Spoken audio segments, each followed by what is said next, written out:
Hey guys, this is Snack Attack 8. Mario, get off your butt, dude. And welcome on back to this Mario Galaxy. There's a bunch of purple coins comments that I actually really want to do, but I'm going to stay true to my word, and we're going to do the last, I guess, well, I don't know, I guess you can't really call it the last galaxy in the game, but something that's new that we haven't seen in a while. I don't want to, again, I don't want to say we haven't seen it yet, but it's something that's pretty a different change of pace than what we've been doing, and it's this over here.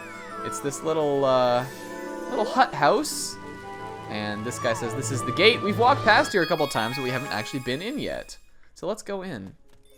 And wouldn't you know it, it'll take us to our little gate planet here.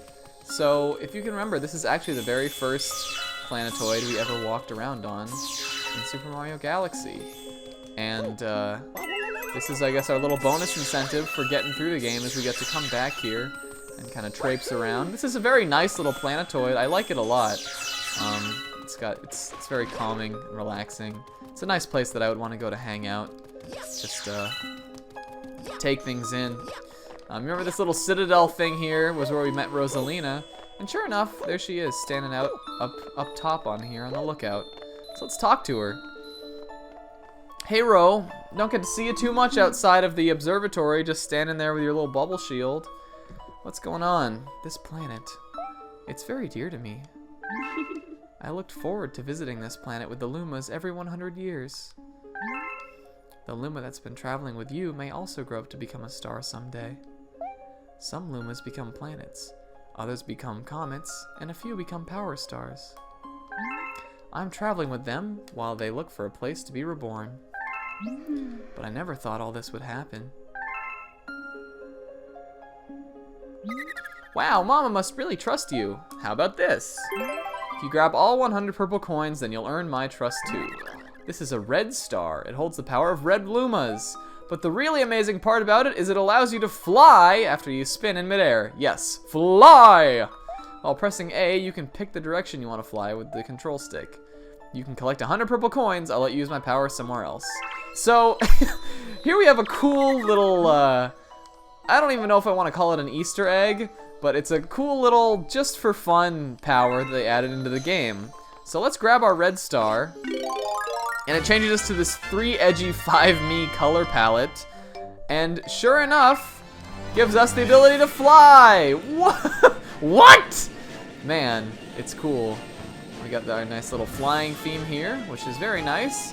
It's certainly not my favorite song in the game, but it's good. If we what's going on? Why is it drifting up? If we press A, like Luma said, we can kind of stop and get an idea of where we want our flight path to go next. But otherwise, we just get to soar around through the sky. And we want to get these purple coins, because he says maybe we'll be able to use this ability somewhere else if we do. So let's try that. So I think I missed one little purple coins bubble here. Gonna get this. So some interesting dialogue we got from Rosalina. Whoa, wait, you can do that? I can spin in purple coins? I literally had no idea I could do that. I've never known that actually before, and I'm kind of freaking out now because that's pretty big. I guess that's how I'm supposed to get these ones that are just like hanging out up here. Let's try that again. What? Wow. Did I know that? I could have sworn I've never spun purple coins before. Is this Snack learning something new about Mario Galaxy through his LP? That's crazy, dude. That's actually nuts. Oh, wow. Okay. I need to regain my composure here. I think I am just gonna grab these ones just by running around here. It probably, you know, even for these land-born purple coins, it probably is faster to use the red star, especially now that I can do this spin ability that I had no idea about. Grab these ones on the ground here. Oh my god. Wow. Wow, actually, wow. I know you could do that. Woo, that makes this so much cooler, actually. Because there's only so many coins that are actually in the air, so you don't need, like, you don't really need to fly for that many of them. But knowing I can just, like, skate along the ground and get some too, it's really neat. I like this little flying ability. The only problem with it is it's not really utilized in any levels or anything. I think it would be cooler if it was, but it isn't. It's just something you can do here in the gate and in one other place once you've completed this. And it looks like we'll be doing that pretty soon because we're getting pretty close. And this is also on a time limiter, so it's not like you can just do it forever. Nothing good lasts forever after all. Yeah!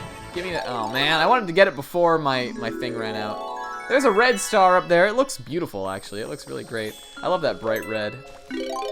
Like the color that Mario's hat and stuff is. It just really looks nice in this game. It looks even better in 3D World. Oh my god, I never play as anyone but Mario in that game because the red just pops so great. I don't love red normally, but something about like Mario reds, you just gotta love it. Right, so there's our one red star in the game. Kind of a weird little thing, but we got it.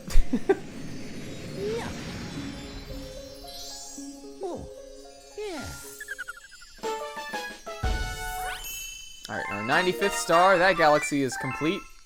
There's just one little star there. We got a Hungry Luma, though. I was wrong when I said the Hungry Luma by the garden was our last in the game, because I forgot about that one who appears by the gate once you do that.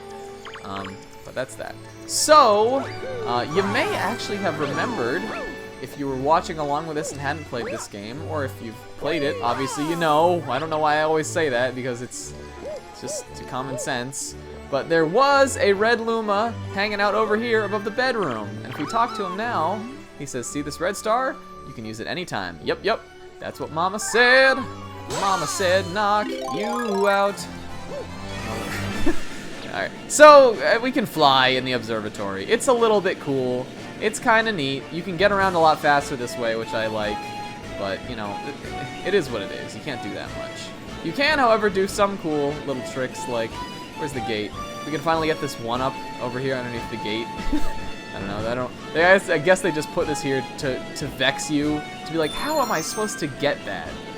And of course you fly to do it. But as cool as the flying ability is, it's pretty shallow. Just a fun little thing you can do around here. A little extra. Alright, so that didn't go as long as I thought. I actually, well, my original plan, and I guess I forgot about this when I started the video, but my original plan was going to be to do a star and then do the gate and then finish up the storybook stuff. But the gate didn't take very long, so we are actually going to do this Hungry Luma here, and then we're going to do the storybook, which is not exactly how I wanted it, because I kind of wanted it all to be cinematic, and now we got Boo's Boneyard just kind of throwing a wrench in my little plan, but whatever. This is a cool galaxy. This is one of the challenges that was in Power to Mario. Shoutouts to him. That's what he's called on YouTube. Power to Mario did a Mario Olympics event where you like competed in different challenges from different games. I know I talked about that already with the blooper surfing thing, or the manta ray surfing. But this was another one of the challenges that he did, and I think I actually managed to get. I might have managed to get first place in this. I know I got first place in one of the Mario Galaxy events, and I think it was this one. I don't know. I'm running around this thing because that head looks so much like Jack Skellington. I just wanted to point that out. I don't know why. That's why I didn't go on. But here we got another board. I only talk to Boos. Get lost. Alright, talk to me now, Mr. Selective. Can I... There we go. Jill board. Oh my god, there is a Jill board? I totally didn't even know. Didn't I make that joke, like, last episode? I totally forgot there even was one. So shoutouts to me for being canon? Accidentally? You remember how to move around? Yes, I do. I know how to do this. Alright, this is a cool usage of the Boo mushroom. I like this a lot.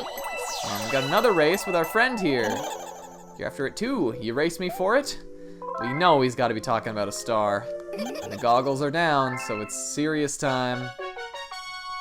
So here's a little side-scrolly race, as opposed to that Polestar one from before. And I for sure like this one a lot better. It's more fun. It uses the boo suit, which is cool. It's better in general. You actually, I think, can get a little speed boost by doing this shake thing. At least you for sure can get a downward momentum speed boost. So this is how I've been doing this. Oh, I don't mean to be floating up. My bad. I'm not going to get the gold medal at this rate. Man, I must have practiced this so many times in the Mario Olympics to get it right. I was booking it by the end. I was straight up murking. If you press the Z button, you can do this little downward, like, crouch thing, which I think makes you go a little faster too. So there's no way we're gonna lose to this guy. we destroyed his high score time. 47 seconds. Take this star. All right, thank ya. Geez, that was quite the time filler. I know I was like, oh, I want to do another star to fill time. 47 seconds worth of star. But, you know, I think Rosalina's storybook will take up just enough time to make this a full video. So, you know, why not? Man, we're really getting down there. 23, 24 stars. We have 96. We're getting close to 100. Maybe I should have saved the gate for star number 100. I don't know. And those Hungry Lumas, like, back-to-back, I think, we did one last episode too, didn't we? Those back-to-back Hungry Lumas, like, really took a bite out of my bits. I don't think I need any more bits for anything. There might be a Hungry Luma in a level. I'm not entirely sure. I can't quite remember that. But there might be a garden level that we have left to do that has one in it. But, man. We're low on bits, dude. Alright, I'm already getting quivers and chills just thinking about what we got coming up here. We're going to continue Rosalina's storybook. So, really quickly, what I'm going to do is throw up some annotations with links to my previous episodes where I read the first couple chapters of this book. I know it's been a long time since I did that, and you know, I never was able to really quite decide how I wanted to tackle this part of the game. I didn't want to save it all for the end, but I think the way I ended up doing it was kind of disjointed. So if you want a quick refresher, here's where you can watch the previous chapters. But let us begin.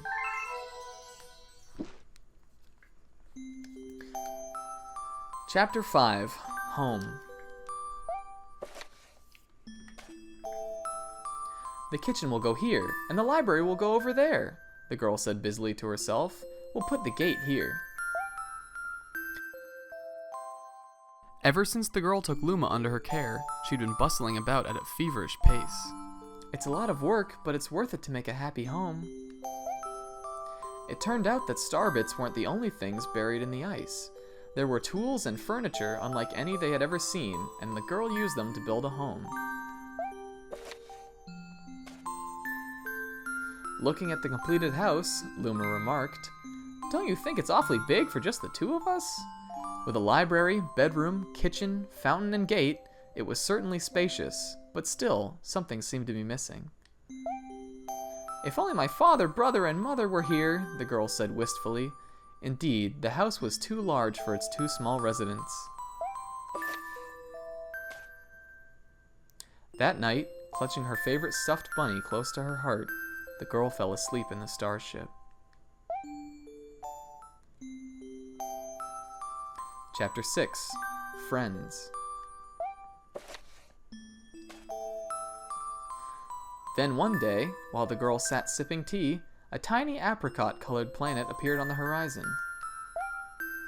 From the planet, another Luma of the same color emerged. Do you two know each other? The girl asked the two Lumas gleefully. Despite the girl's excitement, they seemed uneasy. The two Lumas neither drew closer nor backed away from each other. Instead, they just stared. Then one Luma broke the silence. My mama! At once, the apricot Luma parroted back, My mama, my mama! My mama, my mama! The two Lumas began to dance around the girl frantically, and neither showed any sign of stopping. The girl was so charmed by this adorable scene that she couldn't help but laugh, and that's when something very strange happened. Suddenly more Lumas began to pop out from the apricot planet. They were different colors, but they all shouted the same thing. My mama! My mama! The sight of all the shouting Lumas only made the girl laugh harder. What am I going to do with all these children? The Lumas just stared blankly as she doubled over laughing. I guess we'll have to name each and every one of you. Tomorrow, once she had finished naming them all, she would begin moving all the Lumas into the new house.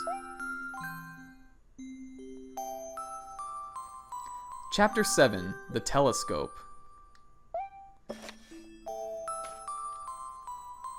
After seeing their 100th comet, a sudden thought popped into the girl's head. I wonder if my home planet is still as blue as it was. That's when she remembered her father's telescope. Peeking into the telescope, a tiny blue dot floated into sight. It was smaller than a star bit. How strange. It's so far away, but it feels so close.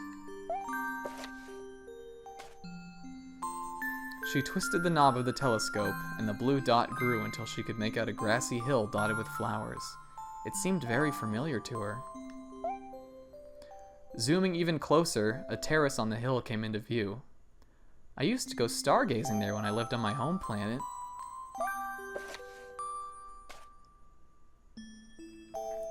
She remembered rubbing the sleep out of her eyes as she followed her father up that hill to look at the stars.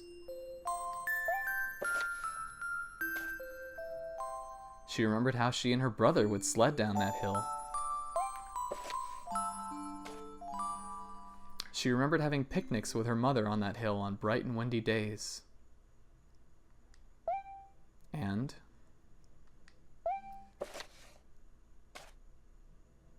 I want to go home. I want to go home right now. The girl burst into tears and the Lumas didn't know what to do. I want to go home. I want to go back to my house on the hill. I want to see my mother. The girl was shouting now, her face wet with tears. But I know she's not there. I knew all along that she wasn't out there in the sky. Because...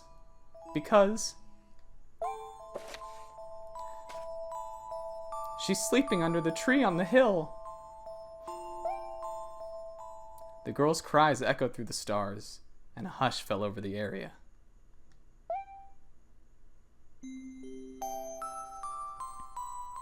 Chapter 8, The Wish.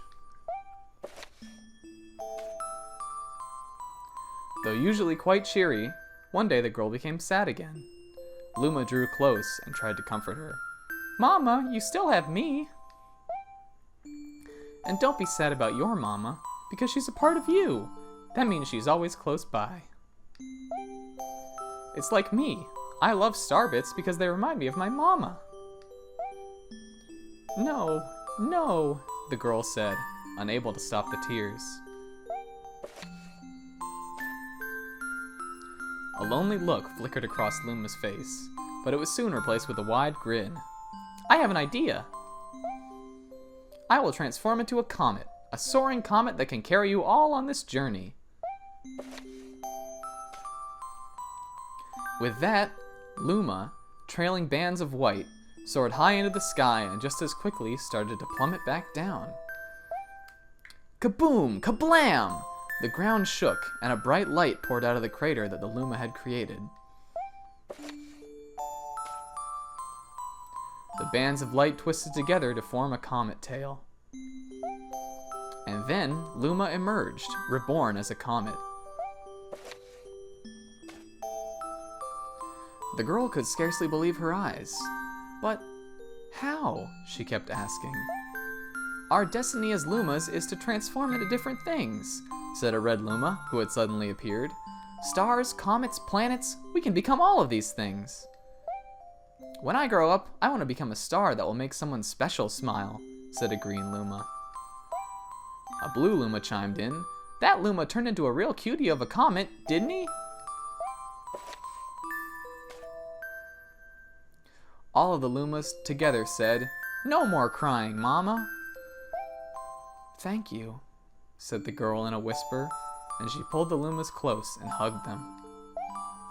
From that day on, starbits no longer fell from the girl's eyes.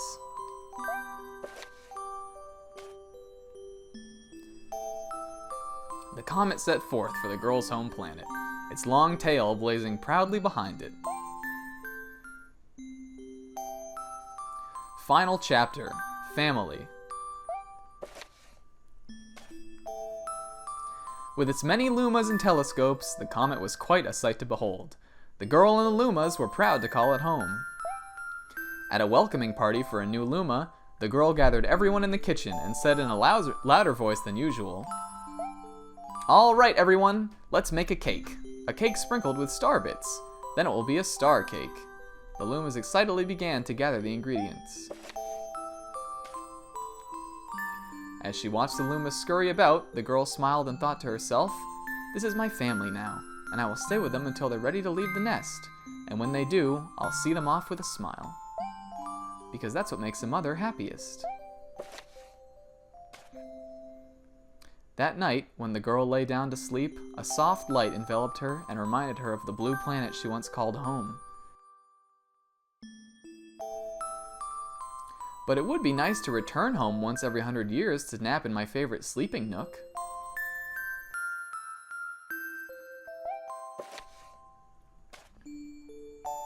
The comet carrying the lumas and the girl continues on its journey to this very day. With more family members in tow than can be counted, it's said that the comet visits the girl's home planet once every 100 years, its proud white tail glittering in the sky. The end. That's all.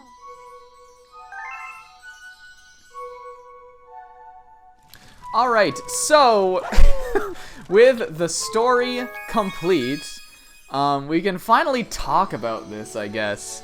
So it's pretty clear from the very beginning, at least, the first couple chapters of this storybook thing, that this is the story of Rosalina. It should be pretty obvious to people, and for sure it was to me the first time I played through this game. But I don't think that, like, that simpleness to it stops it from being a really effective part of the game. I know I touched on this a little bit in a previous episode, but a lot of people kind of harp on the story as not being entirely necessary for a Mario game, and maybe it's not. You know, Mario is generally a very storyless, action-heavy, platforming-heavy, and 3D Mario is more of an exploration-heavy kind of game. Story is not the main focus of these games, and even, you know, the Rosalina story is not, it's like, it plays like a children's book. It's not an expertly crafted tale or anything. It's just sort of a simple, cute little story. But in that, I really think it's incredibly effective. I know that some interesting trivia about the storybook is that the person who worked on it, I'm not sure who it was, it might have been the director of the game, was working on it in secret even from the people who were overseeing the project, and only brought it out to them like when it was complete, that he'd created this storybook story for the Rosalina character. And I remember I think it's been said that at one point there was even talkings of making it an actual storybook because it was so beloved by the actual staff of the game, which I think is a really cool touch. But that's how it goes. So that's sort of an origin story of how Rosalina came to be the master, the mama of the Comet Observatory, why all the Lumas, you know, treat her that way, and why it really is the impetus for this whole game, because Rosalina wanting to visit her home planet, which is the planet Mario lives on, is the reason why the observatory, the stop by and the Comet Festival happened in the first place. As for what I think of Rosalina's storybook, I know I've said it before that I really like it, and I just want to again express my love for that little tale. It's unnecessary, but I really do think it adds depth to this new Mario character they were going to create, and it's something that the series never had done before. As far as the actual story, I'm a sucker for children's things like that, and storybook type little tales, and it really hits me in a good spot. I really like the music that plays during the storybook scenes, and especially in that the telescope chapter, which is my favorite chapter of the whole thing. There's a very simple but like crushingly sad melody that plays when Rosalina starts to miss her family. The other thing I guess we never mentioned is that it's very clearly implied that Rosalina's mom has passed away when she says that her mom's waiting for her under the on the hill by the tree, and that part always just you know. It may tie more into what I was kind of going through and still working through when I played this game. You can hear all about that during the Beach Bowl Real Talk episode, but just, you know, that loss of a loved one was something that was very fresh in my mind at the point when this game came out, and to have that be an aspect of the story, especially in a Mario game. It's definitely an implied thing, but it's for sure like that's what it means when Rosalina says that, is that she knows her mom has passed away. And even the dream that she has about her mom in the chapter, a couple chapters prior to that, I think really solidifies that. But that part always tugs at my heartstrings. I actually, embarrassing, but it rarely does that little story not make me cry. And you might have been able to hear it in my actual voice inflection, but I did get choked up when that part came, and a little tear did actually roll down my cheek. Just that, I don't know. I just think it's really written well for a little storybook kind of story, and very effective. But overall, as a nice little tale for the new character Rosalina, and a little explanation for this whole area that we're at in the game, it works. You know, Mario Galaxy is certainly a more story-oriented game than any of the other Marios, and I think it would fall a lot flatter if it weren't for that little aspect. The only last thing I want to show off is that now that we've finished the story, this first dome, the terrace, has a lot more meaning, actually.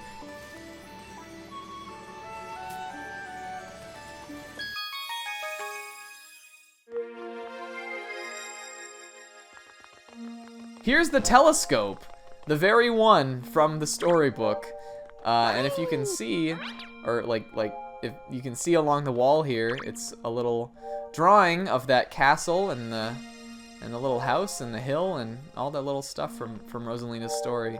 So this is, I guess this dome is supposed to be like the blue planet that she came from, and I really like that you don't really even get that. Like, you probably wouldn't even notice that stuff was in there on your first playthrough, but I guess the terrace is supposed to kind of be modeled after Rosalina's home planet, which is something I always really liked. So yeah, that's gonna be today's episode. It did go, man, I knew it would go long. I knew it would. It did go as long as I thought it would. Alrighty, yeah, that'll be it for today.